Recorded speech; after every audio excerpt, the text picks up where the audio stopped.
Hello friends, कैसे हैं आप। विज़न आईएएस का 2022 के लिए टेस्ट सीरीज़ आ चुका है, तो हम लोग स्टार्ट करते हैं डिस्कशन। तो जो पहला क्वेश्चन है वो आपका इंडियन सिटीज़न रिलेटेड। हमारे कॉन्स्टिट्यूशन में कुछ ऐसे फंडामेंटल राइट्स हैं जो कि इंडियन सिटीजन्स के लिए हैं और कुछ ऐसे राइट्स हैं जो फॉरेनर्स के लिए हैं। उसी पे बेस करके ये क्वेश्चन है कि अगर कोई एक इंडियन सिटीजन है, ठीक है, उसने अपने सिटीजनशिप को दे दिया, तो इसका क्या इम्पैक्ट पड़ेगा उसके बेटे के फंडामेंटल राइट्स पर। उसी पे बेस्ड करके ये क्वेश्चन है। तो देखिए, जो फॉरेनर है उसके पास कुछ राइट्स होते हैं और कुछ जो हमारे जो इंडियन सिटीजन है उसके लिए राइट्स हैं। तो जो पहला है राइट टू प्राइवेसी, आपको बताना है ये इसके बारे में। फिर दूसरा है protection against arrest and detention. तीसरा right to freedom of speech and expression. तो इसमें से कौन सा राइट उस बच्चे के पास होगा जिसके फादर ने सिटीजनशिप वापस कर दी हो। तो देखिए, जो पहला है आपका राइट टू प्राइवेसी, ये आर्टिकल 21 के अंदर आता है, जो कि है आपका लाइफ एंड लिबर्टी से रिलेट करता है। और ये इंडियंस को भी है और फॉरेनर्स को भी है, दोनों के पास ये राइट अवेलेबल है। तो पहला ऑप्शन सही है। दूसरा ऑप्शन भी आपका सही है कि protection against arrest and detention, ये भी इंडियन प्लस फॉरेनर्स दोनों के पास होता है। लेकिन जो तीसरा है right to freedom of speech and expression, जो कि आपका आर्टिकल 19 से रिलेट करता है, ये सिर्फ और सिर्फ इंडियन सिटीजन्स के ही पास होता है। तो यानी कि इस आंसर का सही ऑप्शन होगा, जैसे आप देख सकते हैं, C1 एंड 2, ठीक है, 3 नहीं होगा। यही बात यहाँ पे एक्सप्लेन की गई है एक्सप्लेनेशन में, ठीक है। अब नेक्स्ट जो क्वेश्चन है वो है आपका प्रीएम्बल रिलेटेड, कि हमारे प्रीएम्बल में किस किस चीज़ों के बारे में बात की गई है। तो यहाँ पे ऑप्शन है आपका political justice, economic liberty, equality of status, unity and integrity of the nation. तो इसका सही आंसर होगा आपका पॉलिटिकल जस्टिस। हाँ, इसके बारे में बात हुई है। इक्वालिटी ऑफ स्टेटस, इसके बारे में भी बात हुई है। और unity and integrity of the nation, यानी कि फ्रेटर्निटी, इसका वर्ड होगा फ्रेटर्निटी, इसके बारे में भी बात हुई है। लेकिन जहाँ तक इकोनॉमिक लिबर्टी के बारे में बात है तो वो नहीं हुई है। तो इसलिए इसका आंसर होगा आंसर A 1, 3 एंड 4। देखिए, जो एक्सप्लेनेशन है उसमें भी दिया गया है कि हमारे प्रीएम्बल में मेंशन किया गया है कि we the people of India, मतलब हम जो इंडियंस हैं वो खुद को देता है ये constitution into a sovereign socialist secular democratic Republic. ये सब की वर्ड्स हैं जो हमारे प्रीएम्बल में मेंशनड है। इसमें बात होती है जस्टिस के बारे में, सोशल, इकोनॉमिक, पॉलिटिकल, लिबर्टी के भी बारे में बात होती है, of thought, expression, belief, faith and worship. Equality के बारे में बात होती है, of status and opportunity. Fraternity के बारे में बात होती है, assuring dignity of the individual. तो ये सारे वर्ड्स मेंशनड हैं हमारे कॉन्स्टिट्यूशन में, ठीक है।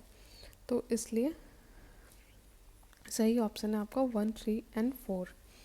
अब जो नेक्स्ट क्वेश्चन है वो जो क्वेश्चन नंबर 3 होगा आपका, वो आर्टिकल 356 से रिलेटेड है, जो कि यहाँ पे आपका ऑप्शन दिया हुआ है कि पहला तो कि there is no maximum period prescribe for its operation. दूसरा कि जब ये इम्पोज होता है तो president can assume to its himself any of the powers vested in the governor. तो बताइए कौन सा सही है।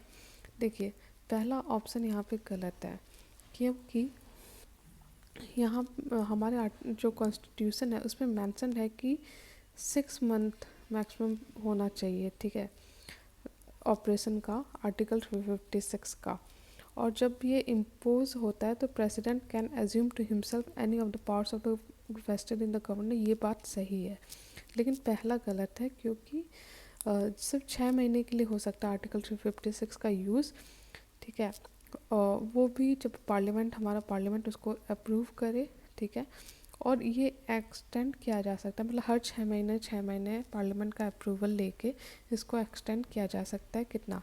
तो 3 इयर्स मैक्स, ठीक है। तो ये आप समझ गए जो क्वेश्चन नंबर 3 है आपका।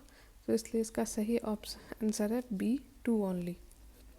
यही एक्सप्लेनेशन में भी आपके मेंशनड है कि if approved by both house of the parliament the president rule continues for 6 month, it can be extended for maximum period of 3 years। अब जो नेक्स्ट क्वेश्चन है आपका वो क्वेश्चन नंबर 4 है, जो कि है आपका E9 पार्टनरशिप। E9 पार्टनरशिप किस से रिलेट करता है ये आपको बताना होगा और ये न्यूज़ में है।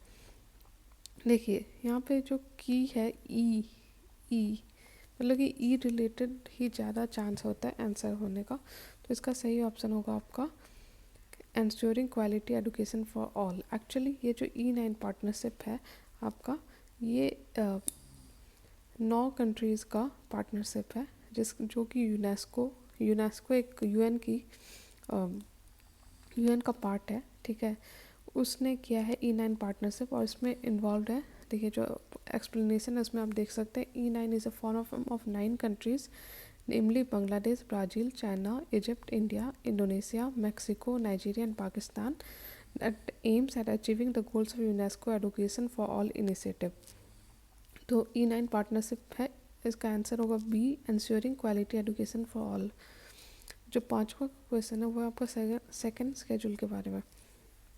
तो इसमें किन के बारे में ऑफ द मतलब कि जो एडमिनिस्ट्रेटिव प्रोविज़न है इसमें वो किस अथॉरिटी से रिलेट करता है ये क्वेश्चन है।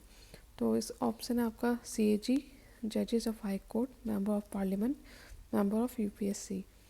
तो देखिए इसका सही ऑप्शन आंसर है A 1 और 2, यानी कि कंट्रोलर एंड ऑडिटर जनरल और जजेस ऑफ हाई कोर्ट। जो सेकंड शेड्यूल है वो उसमें जो है वो प्रोविज़न है किसके बारे में, तो क्या सैलरी होगा, अलाउंस होगा, किस किस तरह के प्रिविलेजेस होंगे।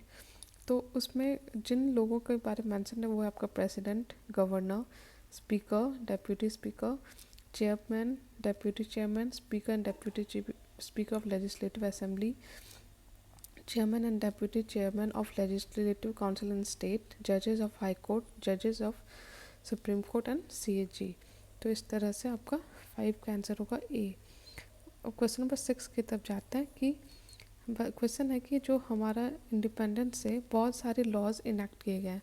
आपको पता ही होगा कि डायरेक्टिव प्रिंसिपल जो है वो नॉन जस्टिफाइबल है, मतलब कि अनटिल अनलेस उसके लिए कोई लॉ लाया जाए वो जस्टिफाई नहीं किया जा सकता, उसके उल्लंघन के लिए कोई कोर्ट नहीं जा सकता। तो आपको यहाँ पे बताना है कि जो डायरेक्टिव प्रिंसिपल है पार्ट 4 में वो कौन कौन से लॉज ऐसे लाए गए जिससे कि डायरेक्टिव प्रिंसिपल इम्प्लीमेंट हो सके। तो इसका सही आंसर है, पहले ऑप्शन देख लेते हैं। पहला ऑप्शन है wild life protection act of 1972 and forest act of 1980, इससे आर्टिकल 50 लाया गया। दूसरा ऑप्शन है khadi and village industries board ने आर्टिकल 43 को लाया। फिर 73rd कॉन्स्टिट्यूशनल अमेंडमेंट एक्ट ने आर्टिकल 40 लाया।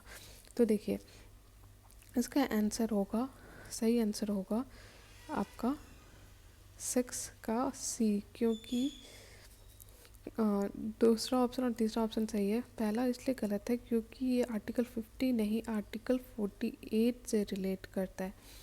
तो खादी एंड विलेज इंडस्ट्रीज़ वाला तो सही है कि आर्टिकल 43 इसने लाया। फिर 73rd भी सही है कि आर्टिकल 40 से रिलेट करता है। देखिए एक्सप्लेनेशन में भी आप देख सकते हो कि जो आर्टिकल 48 है वो सीक करता है प्रोटेक्ट करना, इम्प्रूव करना environment and to safeguard forest and wildlife.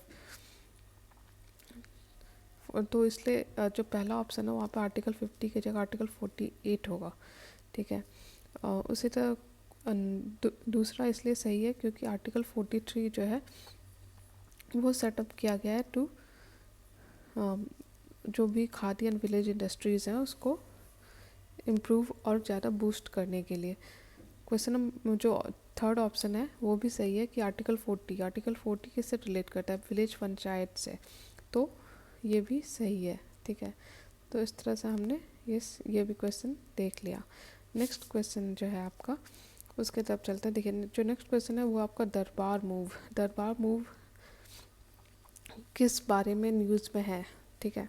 तो दरबार मूव एक्चुअली जो ऑप्शन है आपका इसमें है central Vista development project, shifting of Uttarakhand high court, तीसरा टाइगर रिलोकेशन प्रोजेक्ट, चौथा by annual shifting of the capital of Jammu and Kashmir. तो आप आंसर कीजिए इसको। देखिए इसका जो सही आंसर है वो है आपका by annual shifting of the capital of Jammu and Kashmir. देखिए जो जम्मू का है ना, जम्मू एंड कश्मीर का दो कैपिटल है, एक विंटर कैपिटल और एक समर कैपिटल। इसी शिफ्टिंग को कहा जाता है दरबार मूव। फिर नेक्स्ट क्वेश्चन है आपका पार्लियामेंट्री फॉर्म ऑफ गवर्नमेंट के बारे में, कि कौन कौन से जो फीचर्स हैं वो सही है। तो आप पहले खुद से आंसर कीजिए, फिर मैं इसका सही आंसर बताती हूँ। देखिए इसमें जो तीनों ऑप्शन है तीनों सही हैं, ठीक है। D1, 2 एंड 3 सही ऑप्शन है। क्यों? क्योंकि जो हमारे मिनिस्टर्स हैं वो सीक्रेसी का ओथ लेते हैं, और इसलिए पहला ऑप्शन सही है कि ये the minister operates on the principle of secrecy of procedure. दूसरा भी सही है कि the minister are members of both the legislature and executive. मतलब कि जो मिनिस्टर है उसको 6 महीने के अंदर या तो लोकसभा या तो राज्यसभा का मेंबर होना जरूरी है। तीसरा भी सही है कि जो प्राइम मिनिस्टर है वो leader of the council of minister होते हैं। तो इस तरह से ये तीनों ऑप्शन सही है। इसके अलावा जो बाकी फीचर्स होते हैं पार्लियामेंट्री फॉर्म ऑफ गवर्नमेंट के, वो है आपका पहला नॉमिनल एंड रियल एग्जीक्यूटिव, दूसरा मेजॉरिटी पार्टी रूल, तीसरा कलेक्टिव रेस्पॉन्सिबिलिटी, चौथा पॉलिटिकल होमोजेनिटी, पांचवा डबल मेंबरशिप, ठीक है, छठा dissolution of the lower house, सातवां सीक्रेसी। तो इस तरह से हमने क्वेश्चन नंबर 8 भी देख लिया। अब जो नेक्स्ट क्वेश्चन है आपका वो है आपका नेशनल इमरजेंसी का जो इम्पैक्ट पड़ता है फंडामेंटल राइट्स पर, उससे रिलेट करता है। तो पहला ऑप्शन आपका है कि जब नेशनल इमरजेंसी प्रोक्लेम होता है तो आर्टिकल 19 ऑटोमेटिकली सस्पेंड हो जाता है। दूसरा ऑप्शन है आपका कि during a national emergency a presidential order suspending enforcement of any fundamental rights require parliamentary approval. देखिए इसका जो सही आंसर है वो है 2, 1 गलत है। क्योंकि जो नेशनल इमरजेंसी होता है उसमें सिर्फ आर्म्ड जो आपका होगा वो, उसमें आपका आर्टिकल 19 ऑटोमेटिकली सस्पेंड होता है। मतलब कि आर्म्ड में नहीं होता है, वार या फिर एक्सटर्नल एग्रेशन, इन दो कारण से ही आर्टिकल 19 ऑटोमेटिकली सस्पेंड होता है। अगर आर्म्ड रिवॉल्ट हुआ, ठीक है, आर्म्ड रिवॉल्ट हुआ तो आर्टिकल 19 उस समय ऑटोमेटिकली सस्पेंड नहीं होता है, ठीक है। ये चेंजेस लाए गए थे हमारे कॉन्स्टिट्यूशन में थ्रू एन अमेंडमेंट, तो इसलिए पहला ऑप्शन गलत है। दूसरा सही है, क्योंकि during a national emergency presidential order suspending enforcement of any fundamental rights require parliamentary approval, तो दूसरा सही है। तो यही बात एक्सप्लेनेशन में भी बताई गई है कि आर्टिकल 19 जो है जिसमें 6 राइट है can be suspended only when the national emergency is declared on grounds of war और external aggression and not on grounds of armed rebellion. Article 19 is automatically suspended only when the grounds, जैसा मैंने कहा, और ये जो provision थे ये original constitution में नहीं थे, और जो 44th कॉन्स्टिट्यूशनल अमेंडमेंट हुआ था उसके साथ ये जो चेंजेस हैं वो ऐड किए गए थे, ठीक है। जो नेक्स्ट क्वेश्चन, अब हम उस तरफ चलते हैं। जो नेक्स्ट क्वेश्चन है क्वेश्चन नंबर 10, वो है आपका कि कौन से ऐसे मेंबर थे जो ड्राफ्टिंग कमेटी में नहीं थे ऑफ द कॉन्स्टिट्यूएंट असेंबली। तो इसके लिए आपको पता होना चाहिए कि ड्राफ्टिंग कमेटी में कौन कौन थे। देखिए जो इसका सही आंसर है वो है BN रॉ। BN रॉ जो ड्राफ्टिंग कमेटी था उसके मेंबर नहीं थे। जो ड्राफ्टिंग कमेटी का मेंबर 7 मेंबर थे, वो थे आपके अल्लादी कृष्ण स्वामी अय्यर, दूसरा N गोपाल स्वामी, तीसरा BR अम्बेडकर, चौथा KM मुंशी, पांचवा मोहम्मद सादुल्ला, छठा BL मित्तर और सातवां DP खेतान। मतलब कि जो अक्टूबर 1947 में जाके BN रॉ को as a constitutional adviser add किया था, तो ये एक कॉन्स्टिट्यूशनल एडवाइज़र थे, ठीक है। तो आई होप कि ये जो 10 क्वेश्चन मैंने डिस्कस किए ये आपको समझ में आ गया होगा। आप प्लीज़ मेरे चैनल को सब्सक्राइब कर लें ताकि जो भी और मैं वीडियोस लाऊं उसका आपको पता चल सके, और साथ में कोई प्रॉब्लम हो तो आप मुझसे पूछ सकते हैं कमेंट सेक्शन में। अगर अच्छा लग रहा हो वीडियो तो लाइक कीजिए। Thank you.